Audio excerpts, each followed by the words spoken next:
I was tuning my old radio, which I'd found in the attic of my new house, when a voice whispered my name.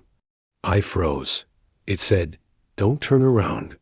The voice was raspy and seemed to be coming from the radio, but it wasn't tuned in to any station. There was static in the air, a physical sensation that made the hairs on the back of my neck stand on end. And then the voice said it again. "Don't turn around." I had always loved the radio. It was my dad's before me, and he'd taught me how to fix them. I'd even fixed this very one after finding it in the attic.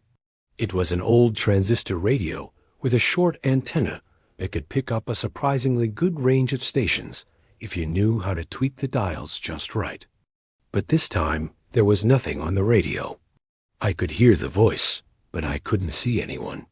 I turned around slowly and saw nothing out of the corner of my eye. Then I heard a crash from the kitchen and the sound of shattering glass. I turned back to the radio, and the voice said, "It's too late now."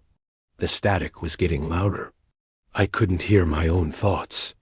It was like the world was pressing in on me, trying to drown me in sound. I wanted to scream, but no sound came out. I don't remember how long I stood there, paralyzed by fear, but eventually, the world outside my head began to come back into focus. The radio was off. On the kitchen table, I found a glass jar that had been knocked over. It was filled with old photos, and some of them were even of me as a child. But how? How could that be? I don't know what's in the attic of that house, but whatever it is, it doesn't like me being here. I haven't gone back up there since the day I found the radio.